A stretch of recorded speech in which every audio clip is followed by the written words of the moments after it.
सरपंच जी, ये दोनों रोज रात को आपके घर के पीछे मिलने आते हैं। आज हमने इन्हें रंगे हाथों पकड़ लिया। देख तो हम भी रहे थे बेटा इन दोनों को कई दिनों से। अच्छा। दोनों ने गांव का माहौल खराब करके रखा है। तो सरपंच जी, मेरी ये राय है कि इन दोनों को कड़ी से कड़ी सजा मिलनी चाहिए। सही कह रहा है तू, इन दोनों को सजा जरूर मिलेगी। सरपंच जी, तो मेरे थोड़ा अकेले में चलिए। अच्छा, रिश्वत देना चाह रहा है? हम रिश्वतखोर नहीं है। तूने इस लड़की की जिंदगी खराब की है। तेरी सजा ये है कि तुझे इस लड़की से शादी करनी पड़ेगी। लेकिन सरपंच जी। चुप! अरे दादा रे! कराओ इनकी शादी।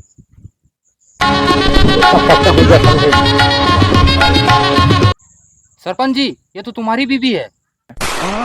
मौगी गोद मिले चाहे कदिया बाकी छिनार ना मिले। हमने तो बोला था कोने में चलो। चाहे कदिया बाकी छिनार।